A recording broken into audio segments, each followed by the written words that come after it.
Επέστρεψα μετά από αρκετό καιρό. Ο λόγος που δεν έκανα βίντεο ήταν προσωπικός, αλλά από εδώ και πέρα θα συνεχίσω κανονικά.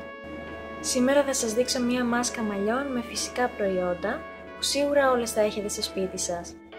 Για τη συνταγή θα χρειαστείτε έναν κρόκο αυγού, τον οποίο τον χτυπάτε όπως χτυπάμε τη μαρέγκα. Στη συνέχεια προσθέτουμε και 1/3 του ποτηριού ελαιόλαδο.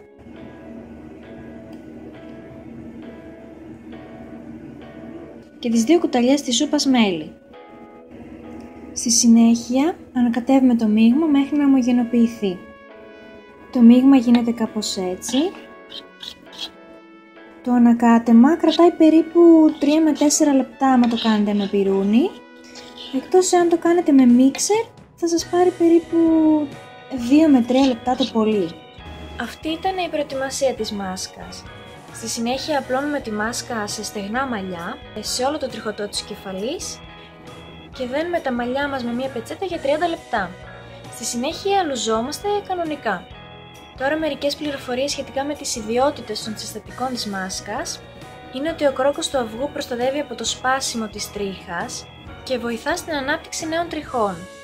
Επίσης χαρίζει λάμψη στα μαλλιά. Το ελαιόλαδο είναι αυτό που ενυδατώνει βαθιά την τρίχα και το μέλι αυτό που σφραγίζει την υγρασία των μαλλιών, οπότε αυτό τα κάνει να είναι πιο ενυδατωμένα.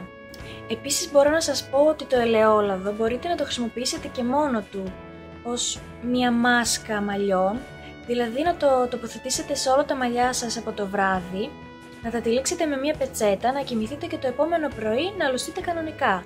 Θα παρατηρήσετε μεγάλη διαφορά στην ενυδάτωση των μαλλιών σας και στην απαλότητά τους. Αυτές ήταν οι συμβουλές που ήθελα να σας δώσω.